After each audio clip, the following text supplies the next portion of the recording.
Homeland Security Secretary Kristi Noem is not thrilled with the New York Times after they issued a report revealing that thousands of victims had been unable to get through to FEMA during the floods that engulfed central Texas.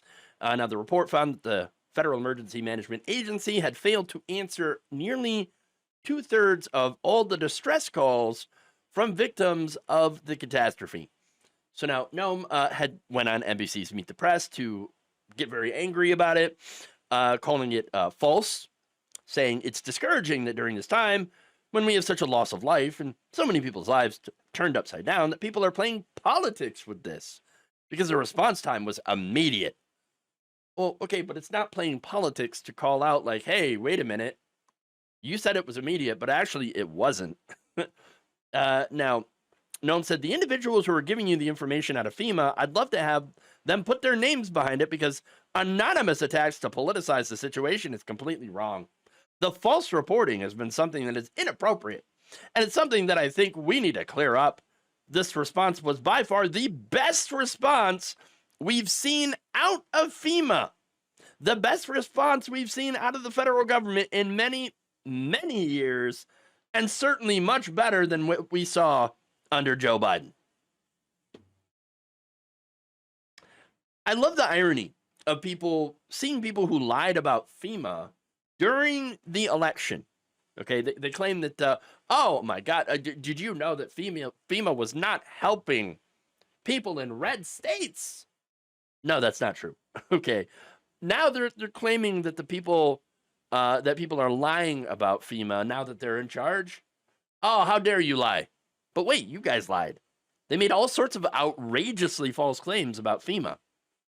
When it came to the Biden administration, none of the claims that they made were true.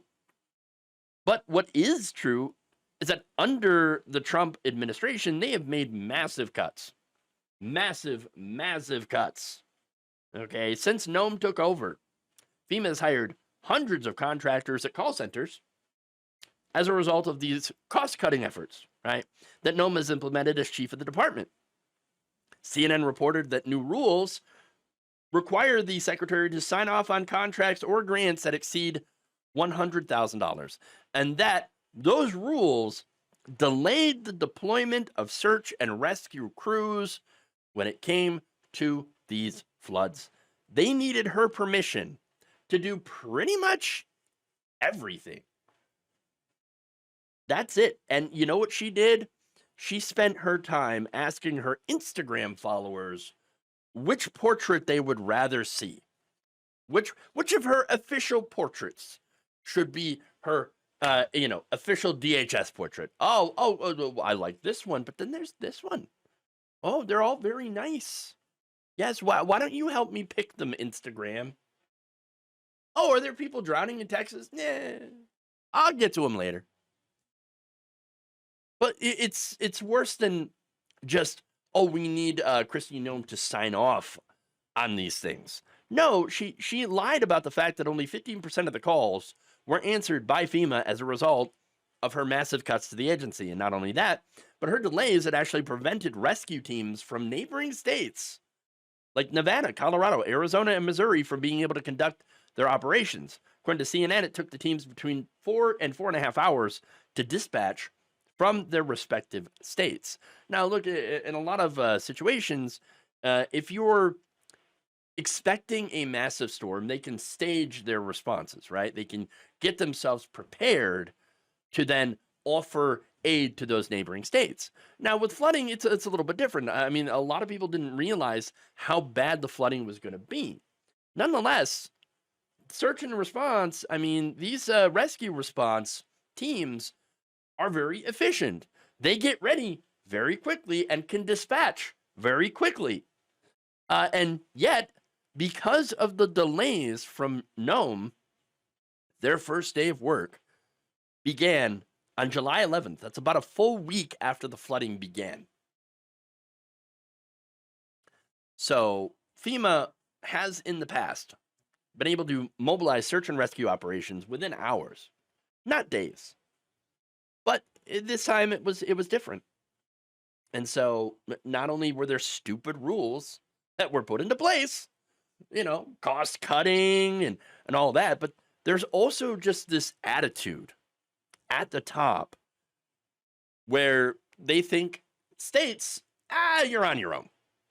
Federal government, FEMA, I really don't need FEMA after all. I mean, they're so terrible and inefficient. So we're just gonna let the states take it. That's it. It's the states' problem. It's not our problem. The only problem is that the states cannot handle it. There are billions of dollars just for the flooding in Texas alone. It's between 18 to $22 billion worth of damage. Those states are not going to be able to shoulder that cost.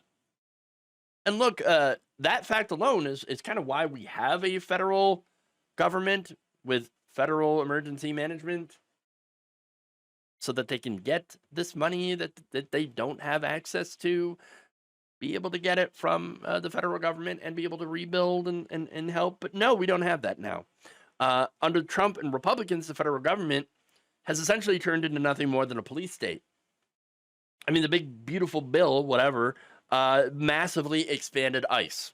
It is now better funded than governments of small countries. Okay.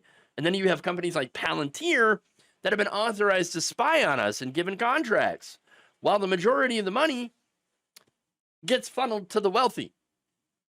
And that's really it. I mean, yes, there's the greed here, of course, but also there's the incompetence of the whole thing. And yes, this government is absolutely incompetent, and that's because it wants to be. I mean, they want to fail so badly at basic governance that they can justify being able to scrap everything that might actually help the average person. I think that's the overall plan.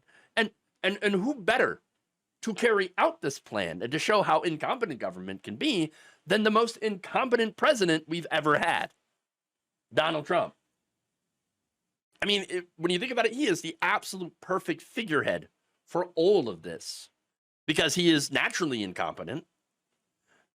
And then, of course, purposely incompetent, but thanks to, all the cuts and stuff, the Doge and Kristi Noem and then Project 2025, all of that, with the express purpose here, the express goal of making government so incompetent and so unable to work at basic things that people would be okay with privatization of everything.